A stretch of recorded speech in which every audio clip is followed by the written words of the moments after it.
My name is Amy Ballantyne, and I am so excited to have you tuning in to check out this podcast. I am joined today with Tamara, the director of Listowel Hypnosis Center. I'm so excited to have you here today. Can you please tell us a little bit about yourself? Yeah, great. Thank you, Amy, for having me. So again, my name is Tamara Suito. I'm the director of Listowel Hypnosis Center, and I help people make changes in any behaviors that they want to better themselves with, whether it's losing weight or stopping smoking or stress management or, fear of flying, just any kind of behaviors that they want help with. We use hypnosis to help them do that. I love that. I love that. And I'd love to hear from you. How has people pleasing shown up in your life? Yeah, so it was really interesting because when I saw you had this this conversation going, I thought it was so in my radar because growing up, I was such a people pleaser. I didn't know, right? I just kind of thought this is how you do things. And then as I was in my learnings and I was getting my own mentorship, I have my own mentor.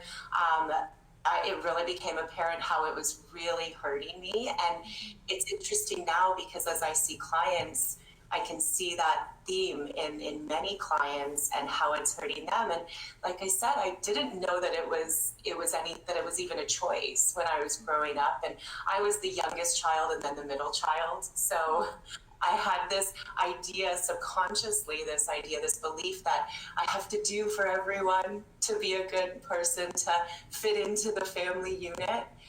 And it was kind of like as I was going through life, at first it wasn't a big deal, right? I could give my sister my stuffed animal, whatever, right? But then later on, it started to be bigger issues that I was putting myself on the back burner for.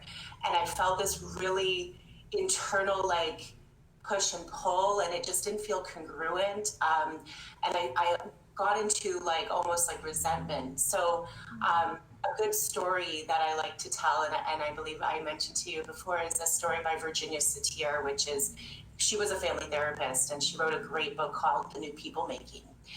And in her book, she talks about dynamics in the family and communication. And one of the stories she tells is about these 4 coping stances that we use to get out of things that don't feel good. So she has the blamer, she has the placator, she has the analyzer, and she has the distractor in her book. And they're all in the middle of a lake, they're in a boat, and they're having a good time. And all of a sudden, there's a hole in the boat. And the boat's getting water in it, and it's sinking, it's going down. And the blamer looks at everyone and goes, "Who put the hole in the boat?" And the placator says, "Well, don't worry, because I'll jump out and it won't sink as fast." And the analyzer looks down and goes, "Well, at this rate, we'll sink in 3.4 seconds. And the distractor goes, "Oh, look, there's a bird." No one's doing anything about the hole in the boat. It's still sinking. And so my mentor taught me this story, and I thought, oh my gosh, I'm holding the boat up, right? I'm in the water drowning, holding the boat up, and then I'm blaming everyone for them making me hold the boat up. So I was going from one extreme to another, and I was doing this in all kinds of ways, with family, with friends. And I was wondering, in my mind, I'm going, why can't I make a solid connection that just feels congruent with my needs and wants? And but in my head, I was going back and forth on the pendulum. So I was going, oh, whatever you need, just tell me, whatever you need, running to them. And then when my needs weren't being met, I was going, they took all my time, and now I don't have any energy for myself, And so it was so messy for a long time. And I just, I'm so grateful. I still have to work on it. Like, for example, I was playing squash yesterday, and the ball, the person I was playing, the ball kind of hit the line, but wasn't really over. And I was like, that's okay, you can have the point. And so I can still do it, but at least it's on a very smaller scale. And when I do it, I kind of just laugh at myself now and go, oh yeah, there I go. But it's not, I don't get into the spider web of it as often. And it's really helpful to have feedback to get myself out of that. Thank goodness I found that. So when I see clients doing it, I can really gauge, like, it's like, because I've gone through this myself, I can have empathy for them, but I also know that there's another side that's a lot. Yeah. I love that. You know, one of the things that resonated with me, I talk a lot with clients about how we are role modeling for the next generation in our actions, our behaviors, our thinking, all of this. And it's interesting to me, right off the bat, you said that you weren't sure where you had picked it up. And isn't that interesting, right? But I love that you are a person that can help people break the cycle of bad habits with this idea of hypnotism. Can you tell us a little bit more about that? Yeah, so hypnosis helps so much with, when you think about your conscious and your subconscious mind, right? So we have our conscious mind. If we think of our conscious mind as like the rider of a horse, okay, it's the cowboy or cowgirl, and the subconscious is the horse. So the conscious mind, the rider might think, oh, I'm going to tell the horse to go this way, and I'm going to tell the horse to go that way, and that might be okay for a bit. But if there's a rattlesnake in the yard, well, that horse is going to go whatever way it wants to go to get away from the danger that it sees. And so with hypnosis, it's about getting both sides on the same page so that you can feel that your conscious goals, your conscious what you want and where you want to go, that the subconscious is helping you to get there. But a lot of the times it gets messy because we resent what we're doing. We get angry at ourselves. We get, why do I keep doing this? Yeah. And so then there's this push and pull. And the very first step is to really appreciate our subconscious for helping us in the best way that it knows how. So when I was growing up, it was learned from my mom and my parents about this placating. And I didn't know any different because really we're all being hypnotized right from the get-go. We don't have any knowledge as a little kid. We just think, oh, this is how we handle things, and we're watching the people around us.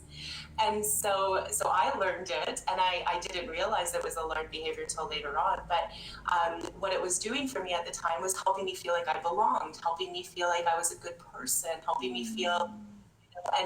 And then later on, when it started to work against me, well, I hadn't shown my subconscious any other way to get what I needed to know I was a good person, to build my self-respect, my self-worth, so that I didn't have to chase that messiness of please like me, and then why do you keep taking advantage of me? That mess. Such a battle.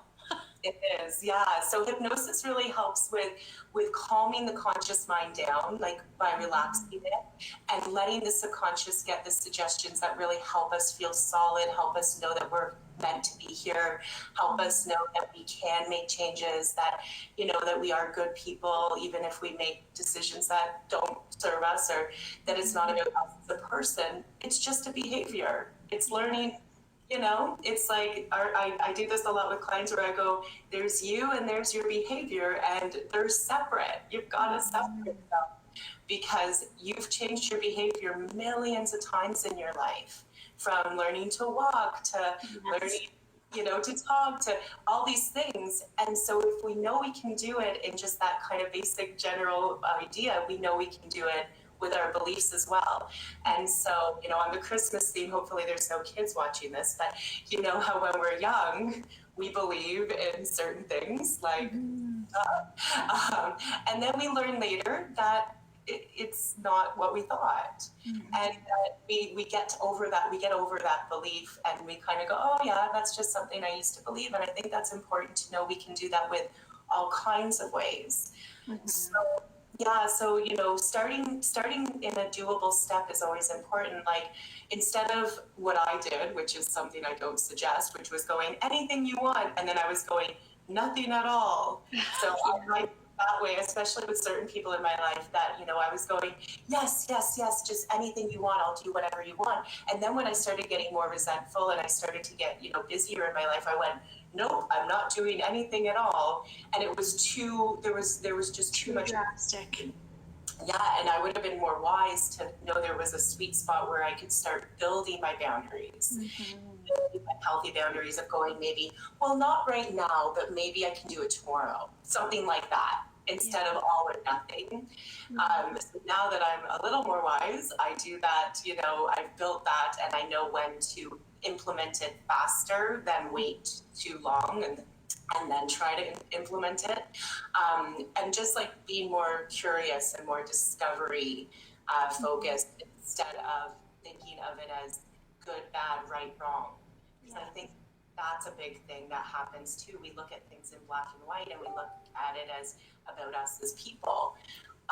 So being able to be discovering about ourselves and being like gentle with ourselves. Yeah. And then also being like curious about other people, and again, just being in a sense of discovery instead of it being so,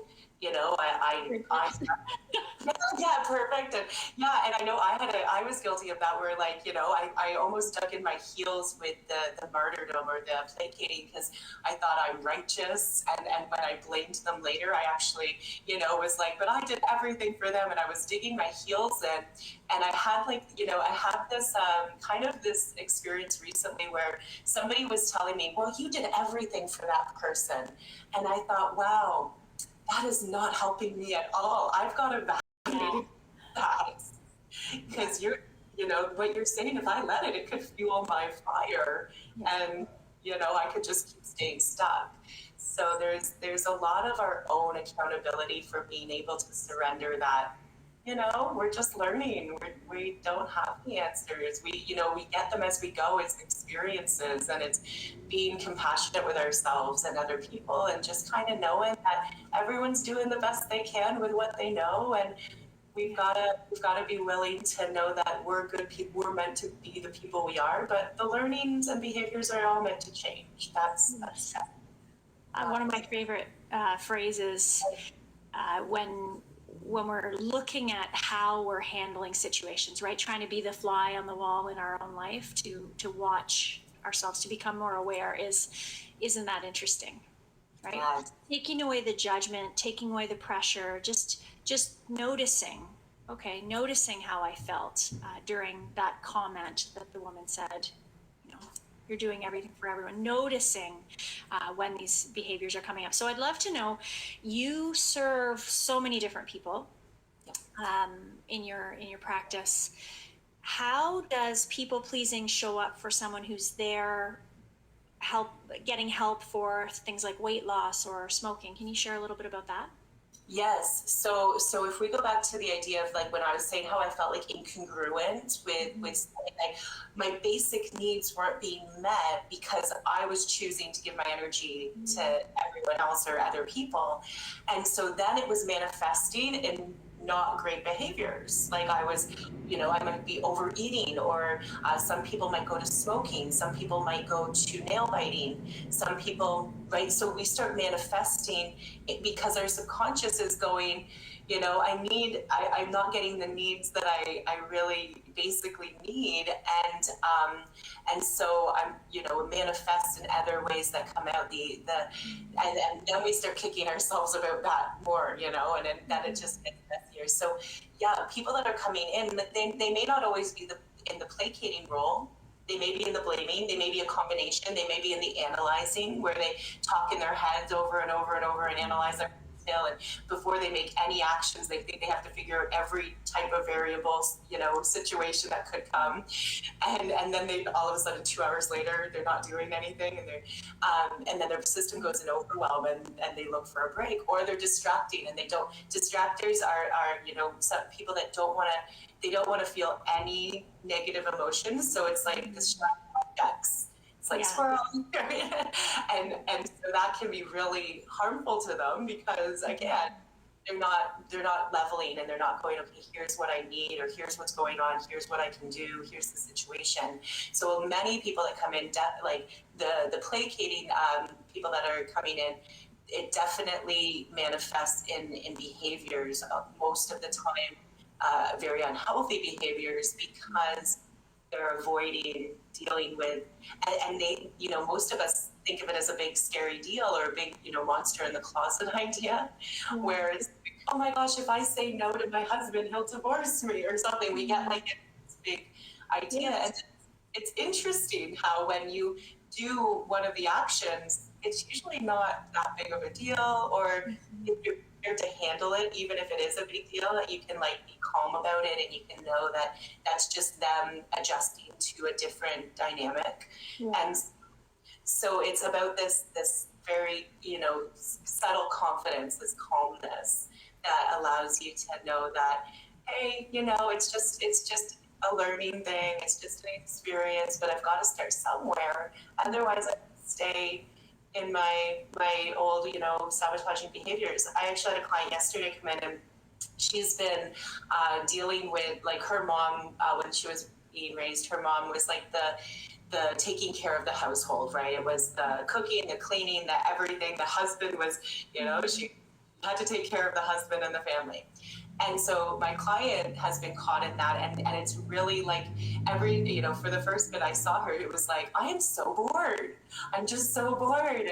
And she really was struggling with this idea of the beliefs that she was that created when she was growing up from her mom, and almost like there was like a loyalty to her mom about it, like she didn't want to kind of loyal. And so now she's starting to kind of pleasing her mom.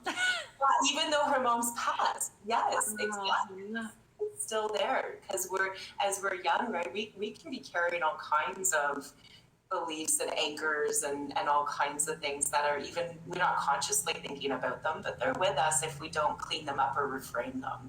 Yeah. So she's starting to give herself permission, and she's really enjoying being more social and taking time for herself more. But it's a process. It really, really is. It's a process. We can't expect perfection. Like I said, I've been doing this a long time, and yesterday I said, like you said, Amy, yeah, that's interesting that I just gave a point away in my game, right? So, yeah. So, but I think having some humor about it helps. I think that having gentle compassion for yourself helps a lot, and knowing that it's coming from a positive place.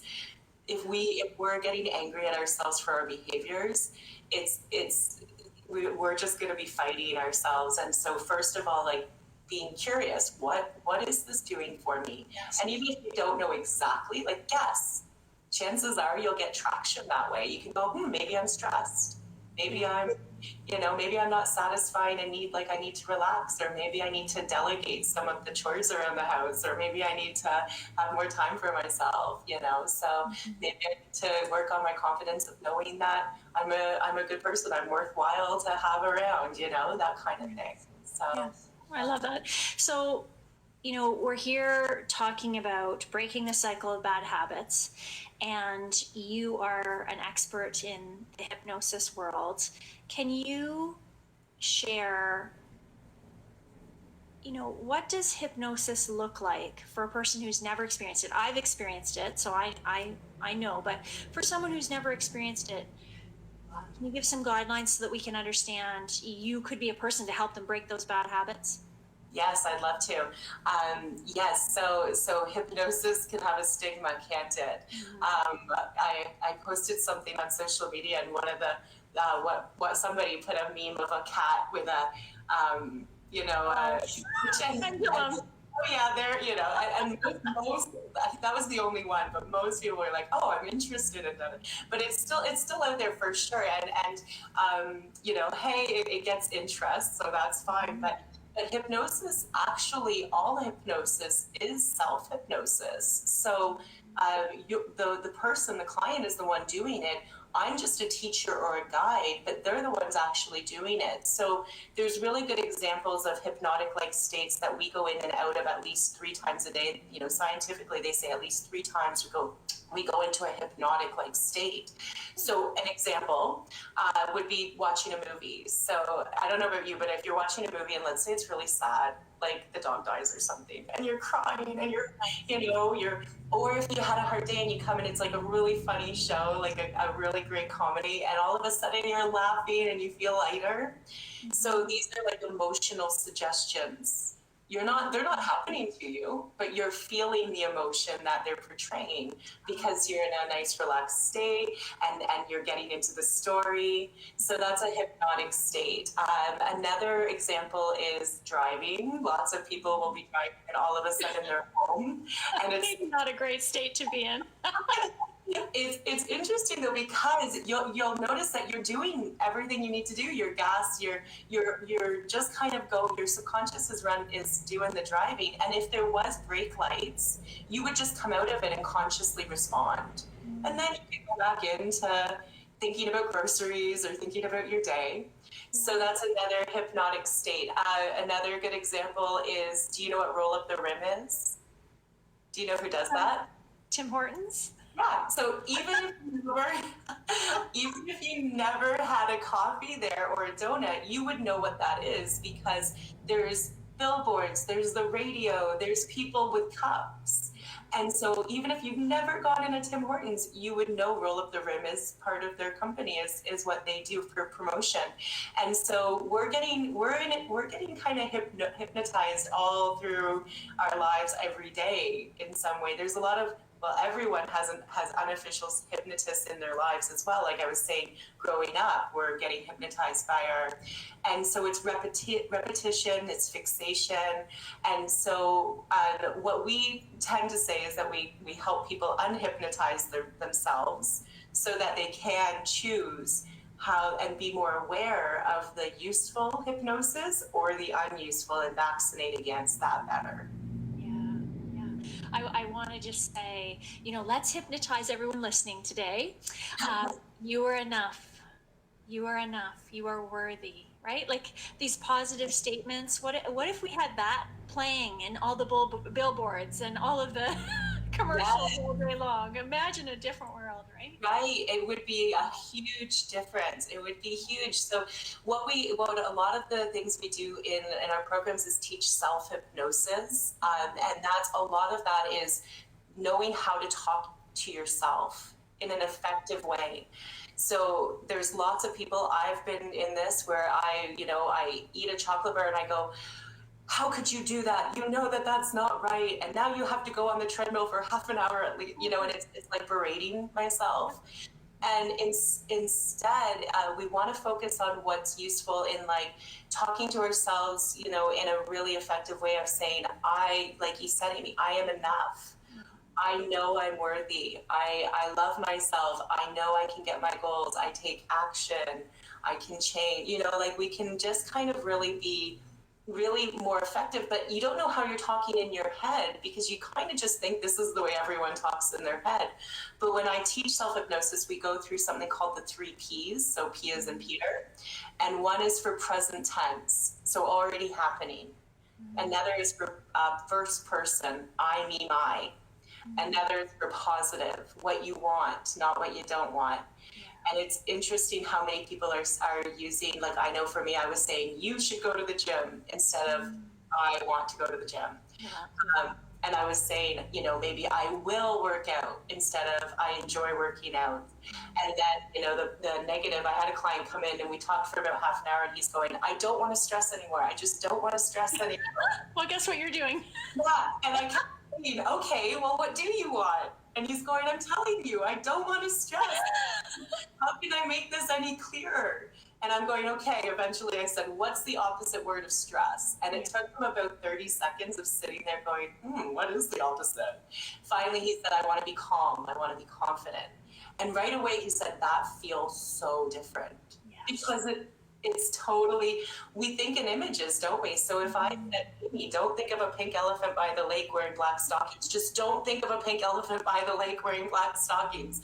And automatically you're thinking of a pink elephant, right? Yes. And so when he kept saying, I don't want to stress, all he was doing was stress. Thinking about it, yeah.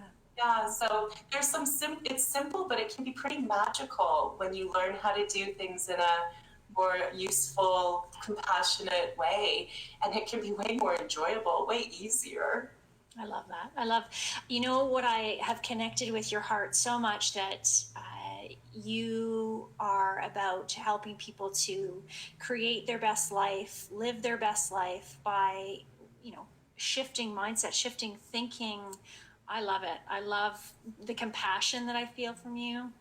I totally recommend people connecting with you on Instagram, Listowel Hypnosis on Instagram, at your website, listowellhypnosis.com. as we wrap up here, I'd love to hear, what is your final parting thought for those who have been listening today? Yeah. Well, first of all, before we go, thank you so much for having me, and thank you for what you're doing as well, because we need to get this out here. And yes, same idea. I can feel the warmth from you as well as where you're going, and that's why I was really excited to be on here. So I think that the biggest thing, just really starting to be curious about what it is that the behaviors or the beliefs that are really feeling like you're struggling with, being curious about what they could be doing for you, and really being grateful that your subconscious taught you somehow to navigate at some point that was useful, but that maybe, what if you could find something that just was matching better to where you are now, that felt more congruent and more solid and could really spill over into all kinds of great ways into your life.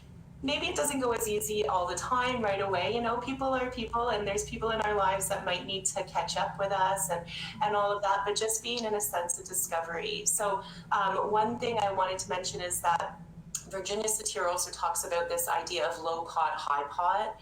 And what she says is that when we have a low pot, that's when we get into a lot of resentment, anger. That's when we get into those coping stances, and because our pot isn't full, and we really want to fill our pot, which is our self-worth, which is our self-respect, so that the overflow can go to everyone else. And I know there's lots of analogies with this, with like cups of water and all of it, and it's really, really is important. So start somewhere. You don't have to fill your cup like that, but start to give yourself permission and give yourself that gift of filling it, even if it has to go a bit slower. That's okay. I love that. Thank you. So I know that you had something you wanted to offer to the listeners. Can you tell us about that? That's right. Yeah. So I've sent, and Amy will send it out, a audio program called Confidence Creator. And so this is a really great audio program that it's one of the programs used in our clinic. And so you want to listen to it while you're relaxing, but it's really helpful to start to get into that nice state of that hypnotic state where your subconscious can accept the wonderful suggestions. So please enjoy, and if anyone wants extra help, like Amy mentioned, there's lots of ways to get in contact with me. So I would love to hear from you. Awesome. Wow, Tamara, this was a great conversation. So wonderful to be here with you today. And I want to thank everyone for listening to this episode, and stay tuned for the next episode of Power to the People Pleasers. Have a great day.